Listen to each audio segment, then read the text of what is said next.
Welcome. We're glad you're here and tuned into the Findlay Community Spotlight Series. Findlay Automotive Group is proud to spotlight Spread the Word Nevada.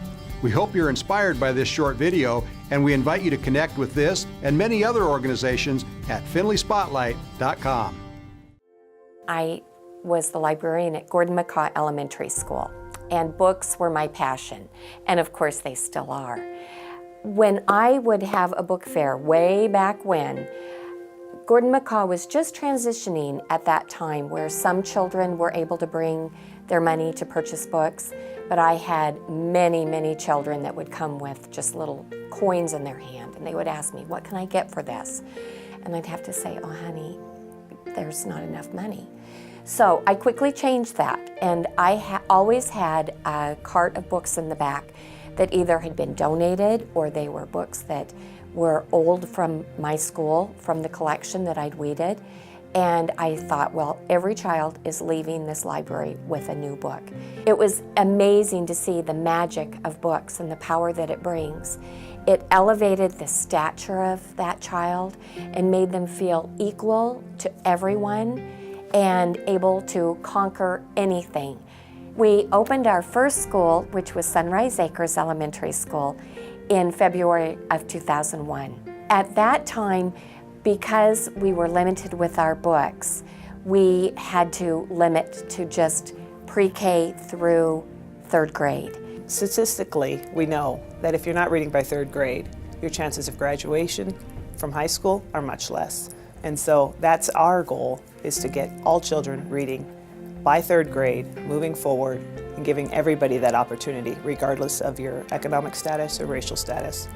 Wherever you are, we just want you to be a good reader. When we bring books to our children at our schools that we serve, you would think it was Christmas all over again. Children get so excited to choose their own books. And a lot of us would think, oh, well, they have phones, they have internet, they have video games. These children don't. They don't have that. They don't have anything beyond the confines of their apartment buildings or their neighborhoods. The books open that up to them. And our books just provide adventures. They take them out of their neighborhoods. They take them to lands that they may never have even dreamt of visiting. And at the same time, they're teaching them important reading skills and language skills. Robert Taylor Elementary is one of our schools that we brought on board right at the beginning that was in high need. And we were very proud to include them into our programming way back in June of 2001. Right now, we are sitting in the center of the Mentor Center. And you can see behind me, one of our students with a mentor. It seems like when the kids come in here, they're in a whole nother world, you know? And that's exactly what we want them to feel like when they come into the Mentor Center, that they've entered a whole nother world, a world of reading, a world of imagination, a world of literature. We want it to be safe and comforting and fun. Reading should be fun. With Sergio, we've probably gone through 3 or 4 books. 5 books. 5 books? Yeah. Okay. When he goes home and Oh, that's right. That's right. Okay, maybe it is 5. So that's good. So he's keeping track, which I would say means that it's important to him. So it's all these books that have come in from the community that are available for the kids, and their reward is that they get to take them home. Reading for pleasure is what I feel really allows these children to succeed. Because sometimes reading school materials is kind of boring, but if they learn how to love and have the joy of reading and reading for pleasure at home, everything else just comes easy to them.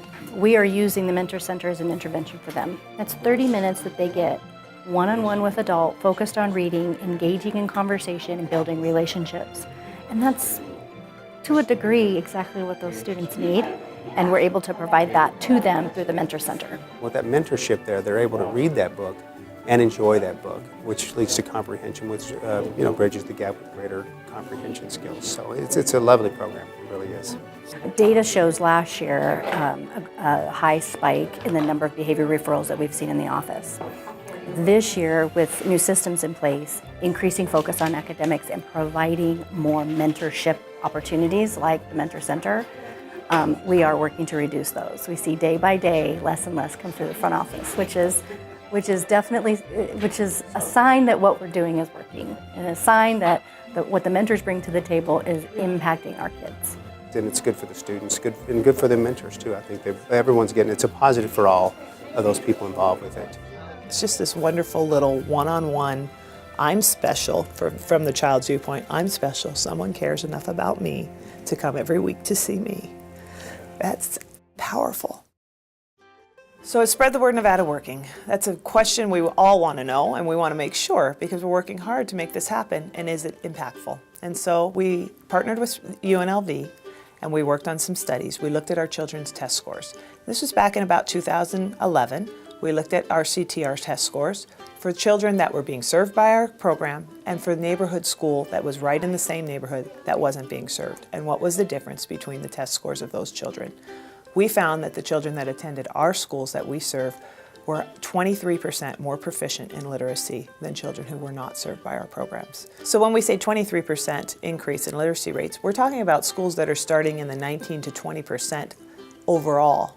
So to double their literacy rates through our programs is a huge impact at that school. I'm very proud of the fact that we have distributed 3.9 million books since our first school way back in 2001. And that's because so many are passionate about early childhood literacy. I love what we do. I love changing lives. I love working with the community. We have such gracious and generous donors and people who really believe in what we're doing. And then our schools are so appreciative and such good partners with us. We're in 44 right now. We hope to get to 60. We will get to 60 by 2019. There's so many ways for the community to help us. And one of the easiest and most important things that we need are books. So anyone can go to their child's bookcase and clear out the older books that they're no longer reading, and it gives their little ones an opportunity to donate them to a child that could use them. And also we have many opportunities for book drives and coming down to our warehouse and preparing books. My children, I will tell you, says, Mom, you work at the best place. Books have been your love all your life. And if I could share that with children as a mentor, or even just packing books to go on to the schools, to me, it's like heaven. What I love about Spread the Word Nevada is the entire organization. Reading is important, getting started at an early age is important, and then they make it so easy by giving us books and games and materials, by having the room set up when we get here, by giving us training ahead of time. It's probably one of the better thought out programs I've ever dealt with. Come and see it for yourself. See it in action. See the smiles on kids' faces. Listen to the conversations that they're having about literature. Everybody can take a part of this. It's really a grassroots effort. We care about our valley. We know you do too. Come join us. Let's do this together. If you'd ever like to learn more about us, or if you have a donation you'd like to make, please don't hesitate to call. Our number is 702-564-7809. And you can visit us on our website at spreadthewordnevada.org.